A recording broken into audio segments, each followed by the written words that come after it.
Hello friends, this is Neetu and welcome to red exam prep. आज हम discuss करेंगे अपना 14th सेशन, जिसमें हम डिस्कस करेंगे सब्जेक्ट वर्ब एग्रीमेंट। इससे पहले वाले सेशंस में हमने डिस्कस किया था linking devices, figures of speech, fanatics and models. तो आज के इस वीडियो में हम स्टार्ट करने जा रहे हैं subject verb agreement. Subject verb agreement को हम सब्जेक्ट वर्ब कंकर्ड के नाम से भी जानते हैं। तो चलिए वीडियो को स्टार्ट करते हैं। सबसे पहले हम देखेंगे कि सब्जेक्ट वर्ब एग्रीमेंट होता क्या है। तो दोस्तों, जैसा कि आप देख पा रहे हैं यहाँ पे subject and verbs must agree with one another in number, singular और plural.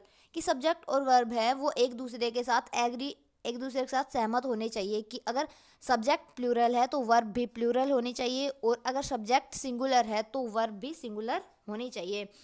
Thus, if a subject is singular, its verb must also be singular। कि अगर सब्जेक्ट सिंगुलर है तो वर्ब भी सिंगुलर ही होनी चाहिए। अगर हम उसके साथ प्लूरल वर्ब यूज कर देते हैं तो हमारा सेंटेंस गलत हो जाएगा। If a subject is plural, it verb must also be plural. कि अगर कोई सब्जेक्ट प्लूरल है तो उसकी वर्ब भी प्लूरल ही होनी चाहिए। अगर हम सिंगुलर वर्ब यूज करेंगे तो हमारा सेंटेंस गलत हो जाएगा। तो बढ़ते हैं नेक्स्ट। यहाँ पे हम सब्जेक्ट वर्ब एग्रीमेंट के रूल्स को पढ़ेंगे। इसके कुछ रूल्स होते हैं जिनके अकॉर्डिंग हम सब्जेक्ट वर्ब एग्रीमेंट करते हैं। कि जैसे हम देखते हैं कि सब्जेक्ट हमें पहचानना होता है कि जैसे सब्जेक्ट अगर हमारे साथ प्लूरल है तो हमें उसके साथ कौन सी वर्ब यूज करनी है।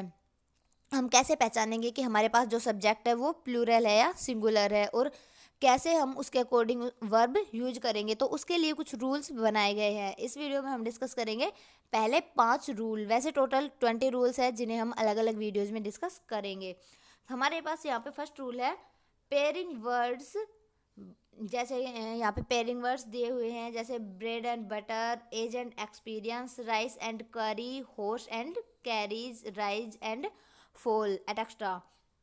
तो दोस्तों आप यहाँ पे देखते हैं कि जो पेयरिंग वर्ड्स होते हैं वो अपने साथ सिंगुलर वर्ब लेते हैं।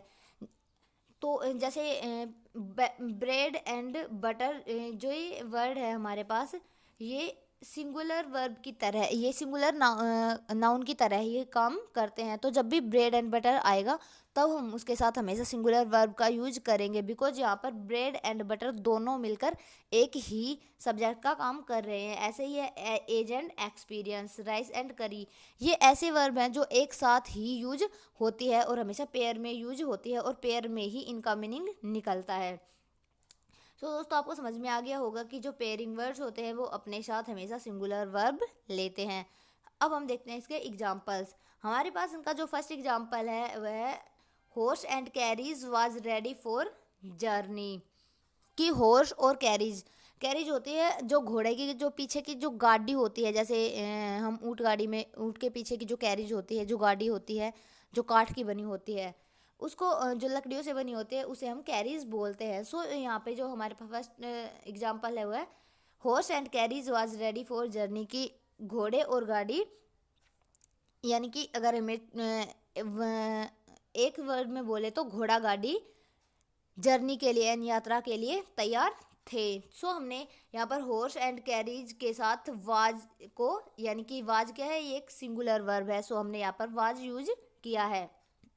नेक्स्ट है rise and fall is the pitch of the life. की उतार चढ़ाव जिंदगी की पिच है, यानी कि पिच यानी होती है, जैसे कि आप क्रिकेट में भी देखते हैं कि रास्ता, एक फ्लो जो बनता है वो पिच होती है। तो जो लाइफ में उतार चढ़ाव होते रहते हैं। सो ये यहाँ पे हमने राइज एंड फॉल को सिंगुलर नाउन ही काउंट करके इसके अकॉर्डिंग यहाँ पे इज, जो कि सिंगुलर वर्ब है, को यूज किया है। तो दोस्तों यहाँ पर हमारे पास जो है ये हमारी सिंगुलर वर्ब है, तो यहाँ पे हमने इज को यूज किया है। नेक्स्ट एक क्वेश्चन है आपके लिए, ये है bread and butter blank my all time favourite. तो आपको यहाँ पर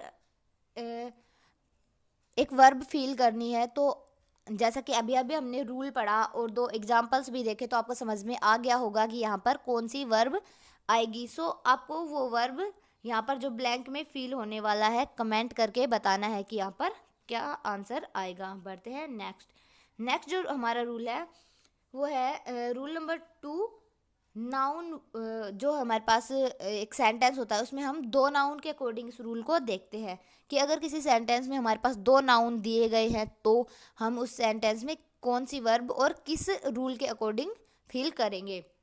तो यहाँ पर नाउन 1 एंड नाउन 2, यानी कि जब नाउन 1 और नाउन 2 एंड कंजंक्शन से जुड़े हो तब हम उसे प्लूरल नाउन कंसिडर करते हैं।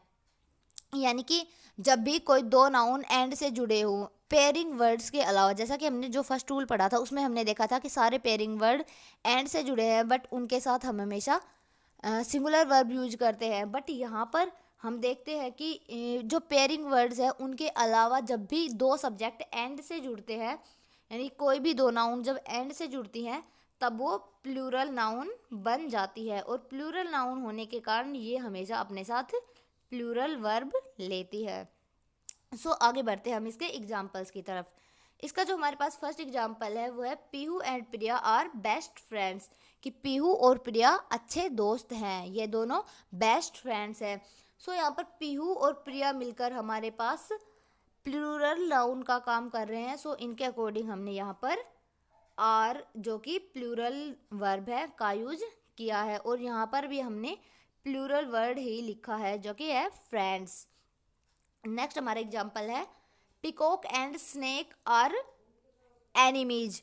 हम यहाँ पर देख पा रहे हैं कि जो पीकॉक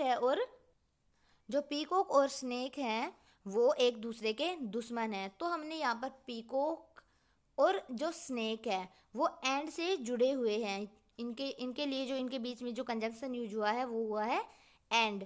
तो जब हम पिकॉक और स्नेक को एंड से जोड़ते हैं तब हमारे पास ये प्लूरल सब्जेक्ट बन जाता है। तो इसके लिए हमने यहाँ पर प्लूरल ही वर्ब का यूज किया है और यहाँ पर भी ये प्लूरल ही वर्ब है कि हमने एनिमी के साथ एस लगाकर इसे प्लूरल बना दिया है। सो आपके लिए यहाँ पर जो सेकंड क्वेश्चन है वो है मयंक एंड माही। तो आपको यहाँ पर फिल करना है कि इसमें ई जाएगा या आर आएगा। क्लासमेट्स की मयंक और माही क्लासमेट है तो आपको कमेंट करके बताना है कि इसमें ई जाएगा या आर। बढ़ते हैं अपने नेक्स्ट रूल की तरफ। नेक्स्ट हमारा रूल है रूल नंबर 3। तो हमारा जो थर्ड रूल है सब्जेक्ट वर्ब एग्रीमेंट का वो है कि इच के साथ जब नाउन, यहाँ पर भी हम देखेंगे सेंटेंस में दो नाउन होंगी, एक होगी नाउन फर्स्ट एंड एक होगी नाउन सेकंड, कि जब भी कोई दो नाउन एंड से जुड़े हो यहाँ पर भी एंड से जुड़े होंगे बट उनके साथ एक और कंडीशन होगी कि जो सेंटेंस होगा वो इच से स्टार्ट हो रहा होगा और इच के बाद हमारे पास इच के बाद नाउन फर्स्ट होगी, उसके बाद एंड होगा और एंड के बाद हमारे पास सेकंड नाउन होगी। एक कंडीशन ये होती है। नेक्स्ट एक कंडीशन है कि यानी फर्स्ट वाली नाउन और सेकंड नाउन दोनों के पहले इच लगा हो और दोनों एंड से कनेक्ट हो रहे हो। उसके अलावा जो थर्ड है हमारे पास, जो थर्ड एग्जाम्पल है वो है कि जैसे हमने यहाँ पर फर्स्ट में पढ़ा था तो ये नाउन फर्स्ट और नाउन सेकंड जो है ये दोनों एंड से जुड़ रहे थे बट नाउन जो फर्स्ट है उसके सामने इच लगा हुआ था, यहाँ पर नाउन फर्स्ट के सामने एवरी लगा होगा। और जो फोर्थ एग्जाम्पल है उसमें एवरी नाउन फर्स्ट और नाउन सेकंड दोनों से ही पहले लगा हुआ है और यहाँ पर एंड यूज होगा। इन दोनों को जोड़ने के लिए भी यहाँ पर एंड का यूज हो रहा होगा। यानी चारों में ये कंडीशन है कि ये भी एंड से जुड़े होंगे, ये भी और ये इसके लिए माफ़ी चाहूँगी कि मैं यहाँ पे एंड लगाना भूल गई। सो आप यहाँ पर देख लीजिए ये भी एंड से ही जुड़े होंगे। तो जब ये हमारे सामने किसी भी सेंटेंस में इच और एवरी वर्ड का यूज हो जाता है तब चाहे बेशक नाउन एंड से जुड़े हो तब भी वो सिंगुलर नाउन की तरह ही काम करेंगे। सो इनके साथ हमेशा सिंगुलर वर्ब ही यूज होती है। तो दोस्तों कहने का मीनिंग ये है कि जब भी हम किसी सेंटेंस में नाउन से पहले इच और एवरी का यूज कर देते हैं, तब बेशक वो दो नाउन एंड से जुड़े हों, लेकिन वो हमारे लिए सिंगुलर नाउन का ही काम करते हैं। सो उसके साथ हम हमेशा सिंगुलर वर्ब ही यूज करेंगे। बढ़ते हैं एग्जाम्पल्स की तरफ। हमारा जो पहला एग्जाम्पल है वो है etch girl and boy is good. तो यहाँ पे हमारा जो पहला एग्जाम्पल है, जो पहला रूल था, यानी कि जो थर्ड का जो फर्स्ट वाला एग्जाम्पल, थर्ड जो रूल नंबर थर्ड था, उसका जो फर्स्ट एग्जाम्पल था, उसमें हमने देखा कि पहले इच होगा, इच के साथ में नाउन वन होगा जो कि यहाँ पर हमारे पास गर्ल है, वो उसके बाद एंड होगा और ये नाउन टू को जोड़ रहा होगा। तो हमारे पास जो नाउन टू है वो है बॉय। ऐसा होने पर भी ये हमारे पास सिंगुलर नाउन का काम करेंगे। सो हमने इनके अकॉर्डिंग ही यहाँ पर सिंगुलर वर्ब यूज की है। सो दोस्तों आपको समझ में आ गया होगा इच और एवरी का रूल क्या होता है। नेक्स्ट हमारा एग्जांपल है every eagle and every snake is enemy. तो यहाँ पे जो दूसरा एग्जांपल है वो एवरी का है कि, और यहाँ पे एक और बात है कि यहाँ पे जो दोनों नाउन है उनसे पहले एवरी का यूज किया है हमने। चाहे दोनों नाउन से पहले इच हो या किसी एक नाउन से पहले इच हो, या चाहे दोनों के पहले एवरी हो या फिर जो फर्स्ट वाला नाउन होता है उससे पहले एवरी हो, सारी ही कंडीशन में जो हमारे पास वर्ब होगी वो सिंगुलर यूज होगी। बिकॉज ये कोई भी इस तरह का जो स्ट्रक्चर हमें जहाँ पे भी देखने को मिल जाए तो वो सारे वर्ड जो होते हैं वो मिलकर सिंगुलर नाउन बनाते हैं। तो दोस्तों उम्मीद करती हूँ आपको ये समझ में आया होगा। तो आपके लिए थर्ड क्वेश्चन है वो है every monkey and every child is are naughty. तो आपको नीचे कमेंट बॉक्स में कमेंट करके बताना है कि यहाँ पर इज यूज होगा या आर। हमने अभी अभी रूल देखा, जो रूल नंबर थर्ड था उसमें आपको समझ में आया होगा, और यहाँ पे हमने एग्जाम्पल्स भी देखे। तो आपको कमेंट में बताना है कि यहाँ पर कौन सी वर्ब यूज होगी, इज या आर।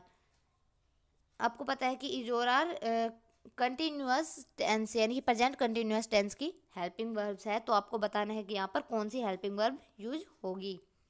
बढ़ते हैं नेक्स्ट रूल की तरफ। हमारा जो रूल नंबर 4 है उसमें हम देखेंगे कि जो पहला जो एग्जांपल है उसमें हम देखेंगे कि many, a good many, a great many, जहाँ पर भी यूज होते हैं, या इसके अलावा many of, a good many of और ए ग्रेट मैनी ऑफ, जब भी हमारे पास ये वर्ड्स यूज होते हैं किसी भी सेंटेंस में तो ये हमारे हमेशा ही प्लूरल नाउन का काम करते हैं। और जब भी ये प्लूरल नाउन का काम करते हैं तो जैसा कि हमने पढ़ा था सब्जेक्ट वर्ब एग्रीमेंट का रूल ही ये है कि जब भी नाउन प्लूरल होंगे तो उनके साथ वर्ब भी प्लूरल ही यूज होगी, और अगर सब्जेक्ट सिंगुलर है तो उनके साथ वर्ब भी सिंगुलर ही यूज होगी। सो आपको यहाँ पे देखना है कि इनके साथ हमेशा प्लूरल वर्ब यूज होगी। वो किसी भी टेंस की हेल्पिंग वर्ब हो सकती है या फिर कोई भी वर्ब हो सकती है, हमेशा प्लूरल ही यूज होगी। सो आप इन वर्ड्स को देख लीजिएगा। पहला है many, a good many, a great many, और यहाँ पर हमने इन्हीं के साथ में ऑफ लगा दिया है। तो दोस्तों उम्मीद करती हूँ यहाँ तक आपको समझ में आया है। बढ़ते हैं इसके एग्जाम्पल्स की तरफ। फर्स्ट एग्जाम्पल है many students are good in the class, कि बहुत सारे स्टूडेंट्स अच्छे हैं क्लास में, कि इस क्लास हमारी जो क्लास है उस क्लास में बहुत सारे स्टूडेंट्स अच्छे हैं।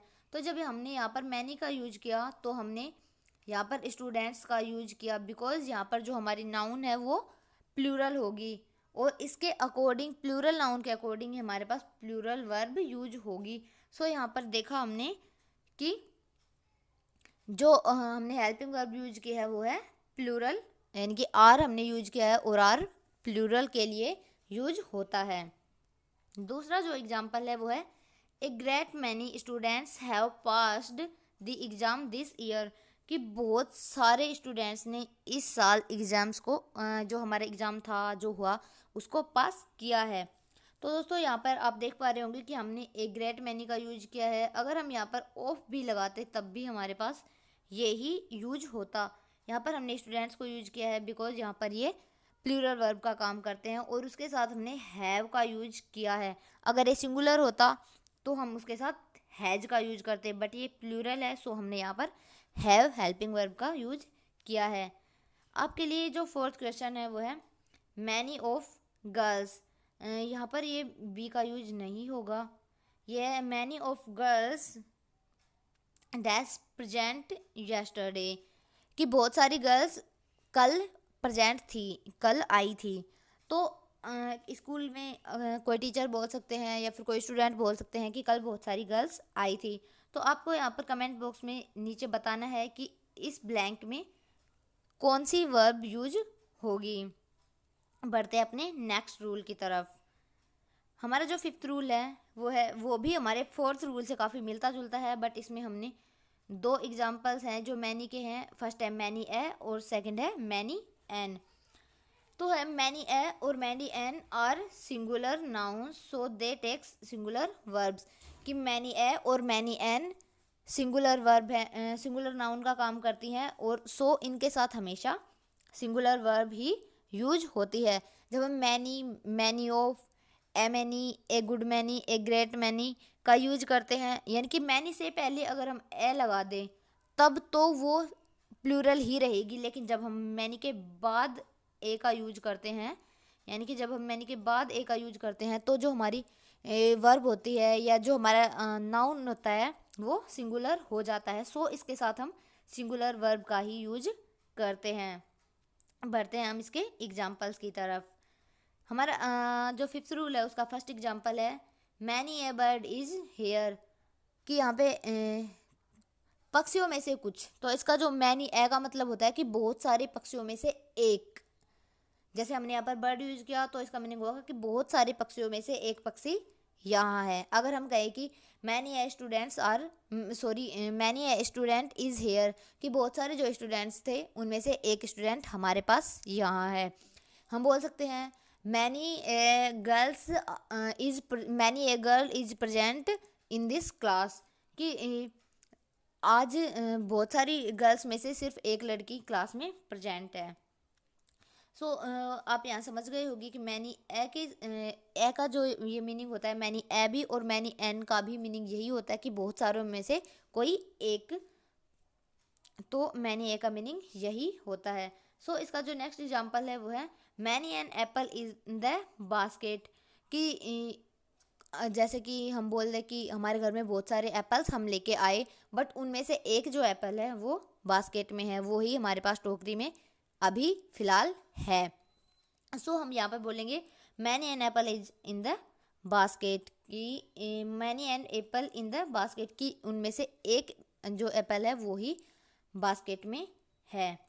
इसका जो हमारा आपके लिए जो फिफ्थ क्वेश्चन है वो है many a puppy is are cute. तो आपको बताना है कि इसमें कौन सी हेल्पिंग वर्ब यूज होगी, इज या आर। आपको इसका आंसर भी कमेंट बॉक्स में देना है। तो दोस्तों आज हमने सब्जेक्ट वर्ब एग्रीमेंट के 5 रूल पढ़े। पहला रूल था एक बार हम इसे रिवाइज कर लेते हैं जल्दी जल्दी से। तो पहला जो रूल था वो था कि पेयरिंग वर्ड्स जो होते हैं, जो पेयरिंग वर्ड्स होते हैं वो अपने साथ हमेशा सिंगुलर वर्ब लेते हैं। उसके हमने कुछ एग्जांपल्स भी देखे और एक क्वेश्चन भी आपके लिए दिया। नेक्स्ट जो हमारा रूल था वो था कि जब हम दो नाउन को एंड से जोड़ देते हैं तब वो प्लूरल नाउन का काम करते हैं और वो अपने साथ हमेशा प्लूरल वर्ब लेते हैं। थर्ड जो हमारा एग्जांपल था, जो हमने लिया, जो थर्ड रूल था वो था कि जब हम दो नाउन को एंड से जोड़ दें लेकिन उनसे पहले एंड किसी एक यानी नाउन फर्स्ट, जो फर्स्ट नाउन हमारे पास होते हैं उससे पहले हम इच या एवरी का यूज कर दे, या फिर दोनों ही यानी नाउन 1 और नाउन 2 दोनों से पहले ही हम इच और एवरी का यूज कर दे, तो वहाँ पर बेशक वो एंड से जुड़े हो फिर भी वो सिंगुलर वर्ब का ही काम करते हैं। नेक्स्ट हमारा जो रूल था वो था many, a good many, a great many और many of, a good many of and a great many of. जब भी हम किसी सेंटेंस में यूज करते हैं तो ये प्लूरल नाउन का काम करते हैं, सो ये अपने साथ हमेशा प्लूरल वर्ब भी लेते हैं। नेक्स्ट एग्जांपल था जो हमारा पांचवा जो रूल था वो था जब भी हम किसी सेंटेंस में मैनी है और मैनी एन का यूज करते हैं तो इसका मीनिंग होता है कि बहुत सारे में से कोई एक। तो ये हमारे लिए सिंगुलर नाउन का काम करते हैं, सो ये हमेशा अपने लिए अपने साथ सिंगुलर वर्ब ही लेते हैं। हमने यहाँ पर इनके कुछ एग्जांपल्स भी डिस्कस किए। सो दोस्तों आज के लिए बस इतना ही, मिलते हैं अपने नेक्स्ट वीडियो में, तब तक के लिए thanks for watching, take care and be smiling. मिलते हैं अपने नेक्स्ट वीडियो में, तब तक के लिए टेक केयर। जय हिंद, जय भारत।